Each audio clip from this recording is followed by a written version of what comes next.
tamaşaçısı, əziz izləyicilər. Demək, ilk öncə Azad da, Lamin də mənim onlayn şagirdlərim olublar. Lamin düzdür, məndən 2 il hazırlaşıbdır. Onun sinifdə də mənə qoşulurdu onlayn dərslərdə. Mənim dərslərim. Bəli. Nəticəsi də göstərir, çox yaxşı nəticə oldu. Bir səhvi var idi, o da bir mexaniki səhv deyildi ona. Demək olar 90% şagirdlər o səhv eləmişdi. Yadımdadır Lamində. 97.4 idi də səhv eləmirəmsə nəticə. Deməli, bizdə sürət qrupları da oldu, sınaq qrupları da oldu ki, mən o sınaq qruplarının hamısını atırdım qrupa. Həm Azad, həm də Lamin, siz var idiniz həmin qruplarda. O sınaqları işləyirdiniz, onların necə təsir oldu sizə imtahanda, nə köməklilə idi? Sınaqlar ümumiyyətlə proqrama, tam dimin proqramına uyğun idimi? Yəni siz oradakı sualları görürdünüzmü həmin sınaqlarda? Bəli, əvvəlcə onu deyək ki, Fariz müəllimi sınaqları tam din sınaqlarına, imtahanlarına uyğun formatdaydı və Fariz müəllimi sualları biraz daha, necə deyim, çətinləşdirilmiş versiyaya bir sualın içində sadəcə bir qrammatika yox, bir neçə qammatikanı artıq öyrənmək olurdu. Yəni, ən böyük üstünlükləri o idi. Mən də arada dərslərinizə o kayıtları bir də baxıram, şagirdlərə Görürəm arada. şey edirsiniz, ki, şagirdlərə soruşursunuz, denən sözü, lüğəti soruşursunuz bir-bir.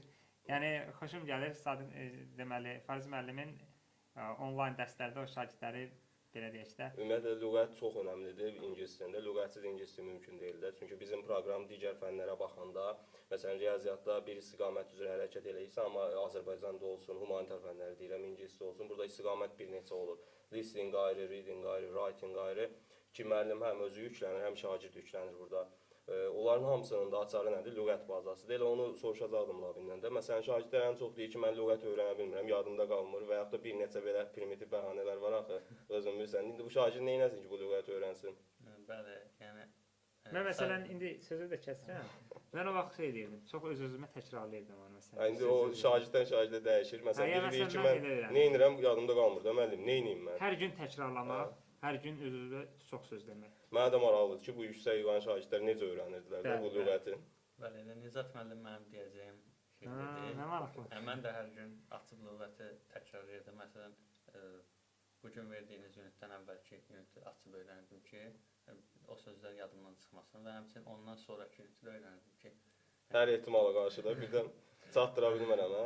Bəli, bəzən də olur, bəzi şagirdlər neynirlər? O short term memory var, eşitmişsiniz, qısa müddətli yaddaş. Dərsdən 10 dəqiqə zad qabaq otururlar, oxuyurlar. Müəllimə cavab verir. Heç bir müəllimə cavab verim, canım qutarsın da. Daha düşünmür ki, bu imtahanda mənə lazım olacaq. Müəllimə cavab verdim, nə oldu? İmtahanda cavab verə bilmədim.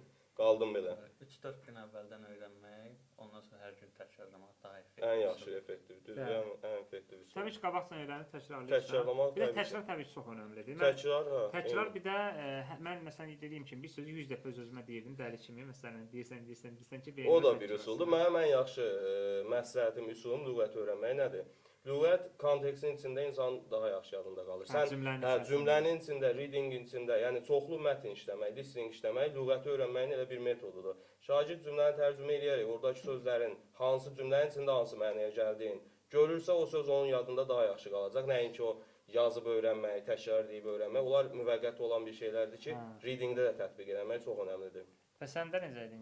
Mən misal üçün lüğəti öyrənəndə daha çox bilmədiyim sözə cümlələrdə işlədirdim. Eynən, önəmli olan odur. Əsas metod odur. Yəni çoxlar da elə deyir, ingilis dili müəllimləri çox elə deyir. Həmçinin mən çalışırdım sözləri 2-3 gün qabaq öyrənim ki, yəni bu qısa müddətli yaddaşın uzun müddətli yaddaş keçsin. Əsas məsələ budur və sonra dərsim olan günə kimi də təkrar edim hər gün. Həm məktəbdə olanda adi vaxtımda belə təkrar edirdim. Və də lüğətin hər üç xanası belə sözlərin, hər üç xanası da vacibdir. O yazılışı, tələffüz olsun, yazılış olsun. Yəni sən yazılışın deyilişi bilməsən nə listing yaza bilərsən, nə də reading. Deyilişi bilməsən listing yazamırsan, writing da eynən, düzdür. Mənim fikrimcə belə. Bəs ümumi Eylərlə tanışlığınız necə oldu və bu barədə bir danışardın? Mən Eylər sizin videolarınızı, toplu izah videolarınızı görmüşdüm. Daha sonra sizin 9-cu buraxılış imtahanı hazırlaşanda sizin videosundan istifadə eləmişdim. Həmçinin 10 sinifin may-iyun aylarında Fariz müəllimə qoşulmuşdum. 10 sinifin məsələn yay ayında bir aylıq ödənişsiz kampaniya oldu, əyani şəkildə. Mən ora qoşuldum bir ay müddətinə. Yadıma gəlir o vaxtlar. Ondan da faydalanmışsınız. Bacardım qədər və 11-ci sinifdə də hər üç müəllimə qoşuldum onlayn şəkildə. Çünki mən uzaq yerdə qaldım və 2 avtobus yəni dəyişərək 20 yanvar gəldim. Ona görə vaxtı qənaət eləmək üçün onlayn şəkildə qoşuldum. Hə, tanışlıq belə səndə. Deməli, məndə də tanışlıq əvvəlcə YouTube videolarından başlamışdı. Sonradan Nizat müəllim bir videosunu gördüm, sınaq qrupları haqqındaydı. Və mən qərara gəldim ki, hər üç fəndən də sınaq qruplarına qoşulum. Təxmini olaraq bir aya yaxın sınaq qruplarında qaldım və sonradan qərar verdim ki, mən sınaq qruplarından çıxım və müəllimlərin öz dərslərinə qoşulum birbaşa. Deməli, ilk dəfə yadımda Fariz müəllimin dərsinə qoşulmuşdum. Ondan sonra dərsdə də keyfiyyəti gördükdən sonra Riyaziyyat və Azərbaycan dili qruplarına da qoşulmağa qərar aldım. Nizat müəllim yayda A qrupu açmışdı.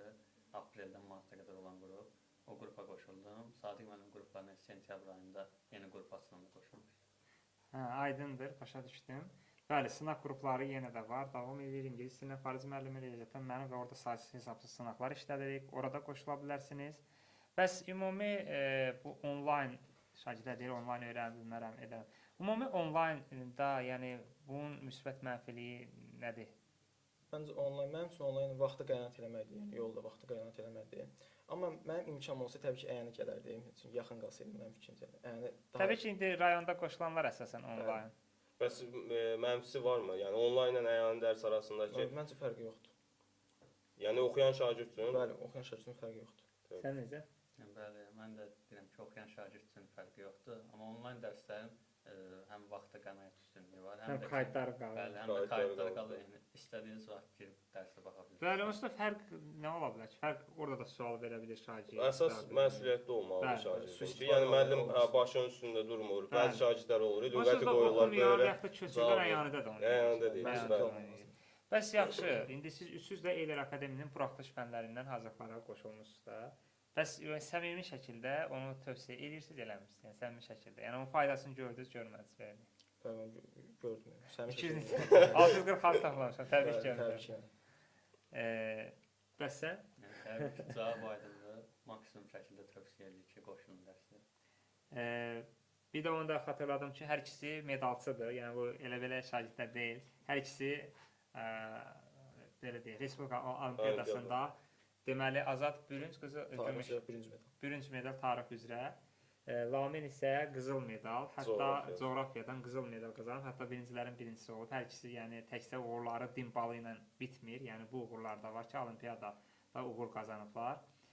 Və görürsüz əziz şagirdlər, biz burada sizə yenə də bu videoda belə deyək ki, onu göstərməyə çalışdıq ki, hər ikisi həqiqətən də çox çalışqan şagird idi. Bütün onlayn dərslərdən istifadə edirlər, bütün atılan sınaqları işləyiblər və həqiqətən də gecə-gündüz dərs çalışıblar da, yəni əziyyət çəkiblər, hazırlaşıblar və nəticəsi də budur.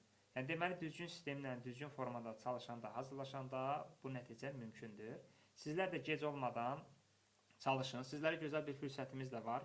Burada elə bir reklamı da bildirək. Bilirsiniz ki, Eylər Akademinin bütün fənlərdən sürət qrupları var. Yəni bütün fənlər deyəndə buraxılış fənlərindən, riyaziyyat, Azərbaycan dilindən. İngilis dilindən bizim Fariz müəllimin də sürət qrupu artıq başlayacaq 1-2 günə.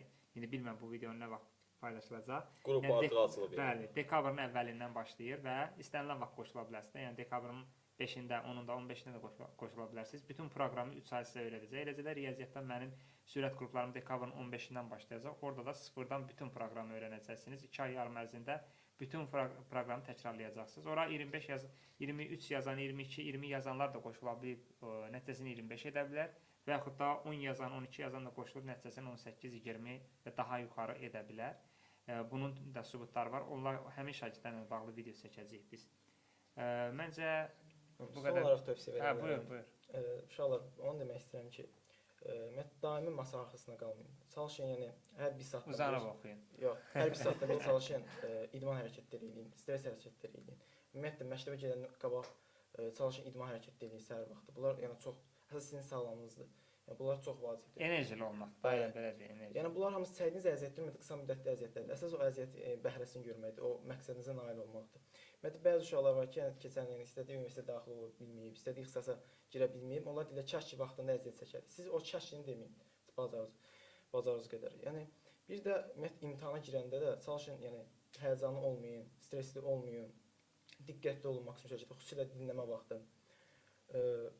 Əsas ora yəni imtahana tam bilməlisən ki, tam şəkildə hamısını bilirəm də.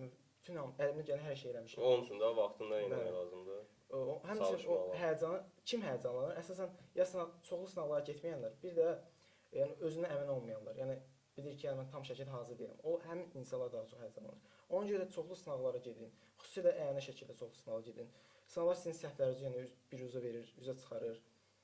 Elə sınaq demişkən yaxşı yadıma düşdü.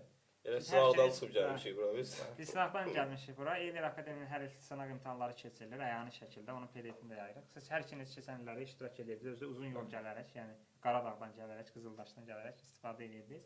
O testlərin necə testlər idi? İlk testlər, ikinci testlər əslində asan testlər idi, amma sonrakı testlər biraz çətinlik var idi, bəli. Amma təbii ki də fərqli strukturlu testlər idi və insanlar təbii ki də yəni bunlar bizim üçün çox vacib idi, çox əhəmiyyətli idi. Sən də iştirak edirdin də? Bəli. Deməli, sınaqların bayaq vurğuladığım kimi maraqlı xüsusiyyəti o ki, bir sualın içində bir neçə fərqli mövzuya toxunulurdu. Yəni istər riyaziyyatın açıq sualları olsun, ingilis dilinin qrammatika, Müxtəlif situasiyalara bəli, salırdı. Azərbaycan mətnləri olsun. Yəni hər birində maraqlı nöqtələr var idi. Onları Hətta öyrənərək Lamin elə də yaxşı yazmırdı. Sınaqları çətin edirdim deyənə bəzən 22-23 yazırdı, 25 yaza bilmirdi, amma buraxılışda 100% yazdı. Eləcə də blokda 29-da, yəni 99% yazdı belə deyək. Məncə təşəkkür edirəm sizə. Hər ikinizə də uğurlar arzulayıram. Birinci siz də mərhələni başa vurmusunuz uğurla və inşallah sən də hüquq üzrə gələcəyin peşəkar hüquqşünası və yaxud da daha indi orada vəzifələr bölünür. Yəni işinin peşəkarı olasan inşallah. Sən də ixtisas nə idi? maliyyə. Maliyyə üzrə, yəni sən pulla məşğul olasan. İnşallah çoxlu pulun olar. Və hər ikinizə uğurlar.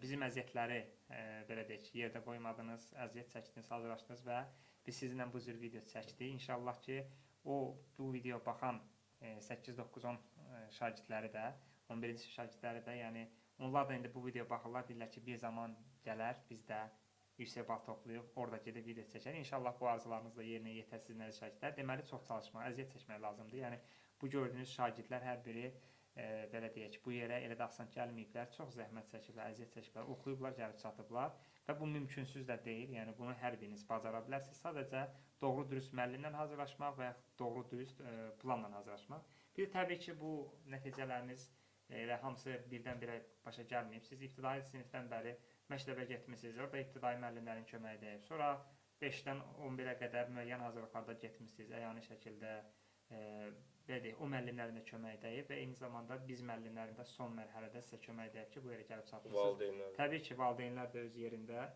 valideynlər də sizə çox dəstək olublar ki, bu yerlərə gəlib çatmısınız. Yəni ümumilikdə bütün hamının əməyi vasitəsilə və təbii ki, ən böyük əziyyəti, əməyi də özünüz çəkmisiniz. Təşəkkür edirəm hər birinizə. Sizə çox sağ olun ki, bizi dəvət ediniz.